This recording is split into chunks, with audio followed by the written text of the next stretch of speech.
Então, amigos, vamos encerrar essa maratona da retrospectiva política de 2020, lembrando que estamos fazendo, traçando um histórico aí do nosso personagem, falando deles em 2020 e qual a perspectiva do papel que vai desempenhar nas eleições estaduais de 2022. A nossa personagem de hoje é uma das principais vitoriosas desse processo eleitoral, é a prefeita de Palmas, Cíntia Ribeiro.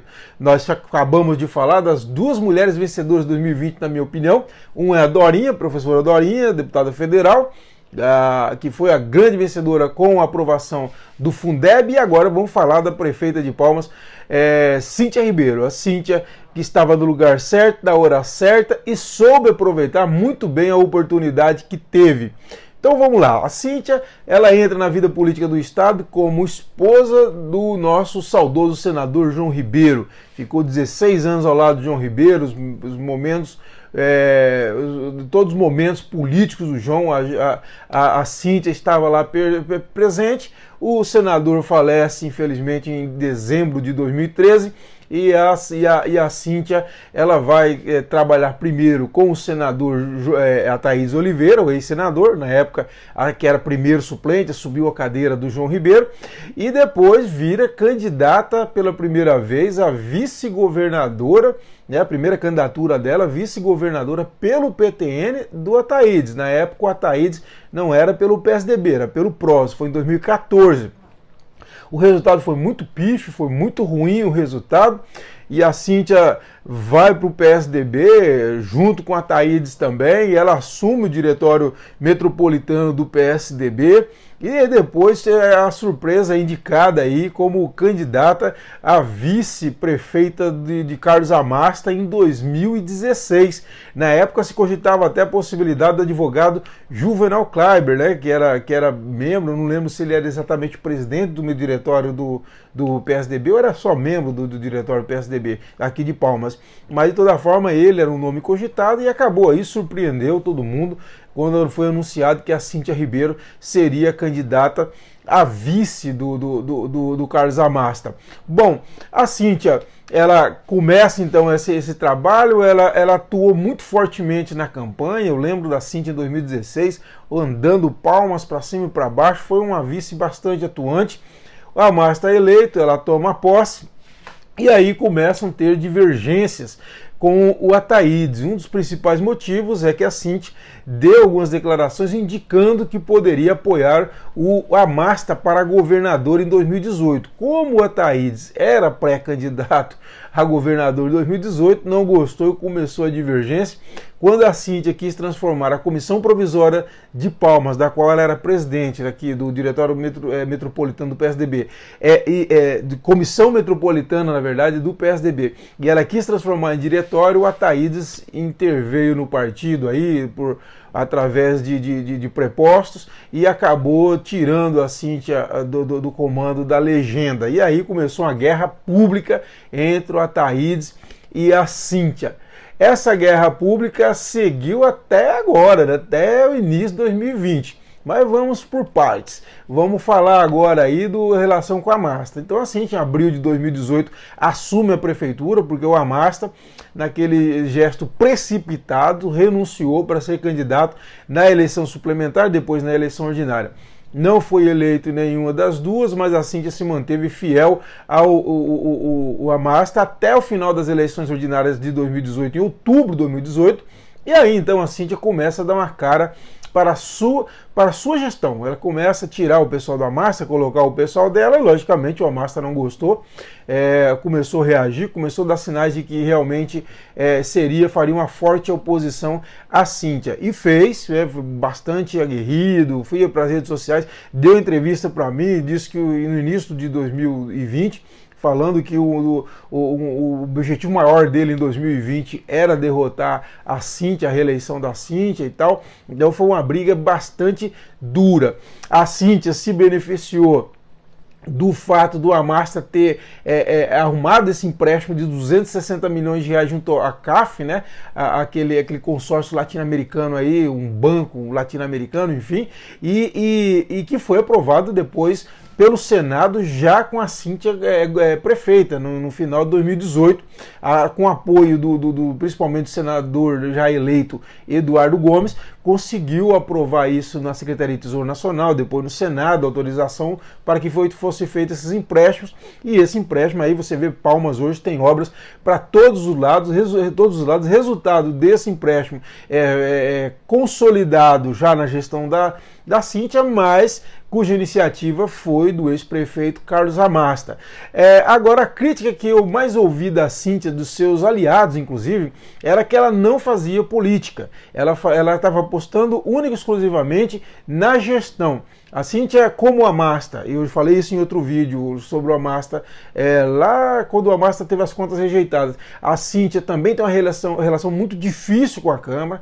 Ela pode ter, inclusive, agora uma derrota na presidência da Câmara, e os vereadores me disseram justamente por não fazer política de novo, né? Que viu a coisa andar, não chamou o vereador, não foi atrás, não reuniu, enfim, não fez aquele trabalho, fez uma reuniãozinha aí e tal e acabou, e disse que esse trabalho foi muito mal feito e com isso acabou, faltou esse diálogo, faltou essa articulação política e com isso ela pode perder, caminha para perder, pode ser que sim, pode ser que não, mas caminha para perder a eleição da presidência da Câmara nesta sexta-feira, dia 1º de janeiro. E da mesma forma lá atrás, a crítica que eu ouvia dos próprios aliados da Cíntia é que ela não fazia política, não articulava, não tinha os partidos, não se movimentava politicamente. O secretário Carlos Braga, que entrou, o secretário de governo, político experiente, me pareceu bastante engessado, e isso eu ouvia também de outras pessoas que em termos de articulação ficou bastante engessado. Acontece que isso foi enrolando, e tinha também a crise partidária, que agora se desenrola no início de 2020, né, quando o Diretório Nacional do PSDB faz uma intervenção no Estado, tira o ex-senador Ataídes da presidência e coloca a presidência na mão da Cíntia. Isso aí resolveu esse episódio que começou lá ainda em 2017, começou essa briga com a Ataídes, então, ou seja, estamos falando de 3 anos para o PSDB demorou demais para resolver essa situação, mas resolveu, passou para a Cíntia. Mas de toda forma, eu escutava muito dos aliados dela que ela não fazia política, ela não articulava, ela não conversava, enfim, ela apostava muito na força da máquina pela máquina, e logicamente máquina pela máquina não ganha eleição, eu já disse isso muitas vezes. Nós temos o caso da Nilmar em 2004, uma baita gestão, terminou muito bem avaliada, mas no momento político de total desencontro da União Tocantins, acabou perdendo a eleição porque não fazia política. O momento político não era bom para ela. Nós temos ao contrário o Raul, que tinha uma administração sofrível em 2008, muito desgastado, bastante criticado, mas que fez política através do Derval de Paiva, que era o vice dele, um grande articulador, um dos melhores articuladores desses políticos pioneiros do Estado, e o Derval conseguiu articular politicamente. O Raul foi candidato e ganhou até com certa tranquilidade as eleições. Deixa eu mexer meu computador aqui aí para não apagar. Então a Cíntia, ela acreditava apenas na administração, e aí foi, e nós vimos aquele monte de candidatura surgindo, que foi uma grande vantagem que a Cíntia teve, sem dúvida nenhuma. Eu penso que todo mundo achava que estava tão fácil, né, porque não via ela se movimentando politicamente, que achava que todo mundo que colocasse a candidatura seria eleito. Eu achei uma precipitação do Amasta também, como eu disse no vídeo dele, que ele saiu, ela apoiou o Andrino, candidato a prefeito, e desistiu de sua candidatura a vereador, daquele cenário, mais uma vez, um erro de leitura de cenário, né, como em 2018. Ele não leu direito o cenário e agora, de novo, não leu de novo o cenário corretamente e acabou perdendo a eleição. De toda forma, a Cíntia, ela se beneficiou muito dessa situação de termos um monte de candidatura, todo mundo achar que estava eleito. Você conversava com os candidatos a prefeito, era interessante, ninguém ia perder a eleição, todo mundo ia ganhar a eleição, né? Eram 12 candidatos, a Cíntia mais 11. Como eu já cheguei a escrever no editorial, eram 11 candidatos dando canelada um no outro, cada um chutando, o time de futebol dando canelada no outro, chutando cada um para um lado diferente. Enfim, um horror total, um horror. E estava claro que a eleição foi decidida na convenção. A Cíntia, então, que você deveu, e deveu grande parte disso também, conforme a gente sempre escuta nos bastidores, foi a entrada do senador Eduardo Gomes na história. Articulou, a Cíntia já tinha o PSDB na mão, ele articulou também o DEM, o MDB, o Avante, e aí foi. Ela, a Cíntia, também tinha o Patriota, então assim, juntou todas essas forças e acabou resultando aí, né, numa coligação forte. Ou seja, o que venceu foi a política, soube fazer política no momento certo, porque teve uma intervenção no momento certo e contou com a sorte de nós termos uma oposição sem juízo, né, olhando para o próprio umbigo e que queria que todo mundo achava que estava eleito. Todo mundo era lindo, maravilhoso, com a pessoa mais perfeita da face da terra, e só por ele ser tão bonito, tão lindo, as pessoas iam votar nele. É assim que a oposição viu aqui em Palmas e tomou na orelha, e tomou bem tomado, e não foi falta de aviso, e sabia desde a convenção que ia perder a eleição. Podia fazer o que quisesse.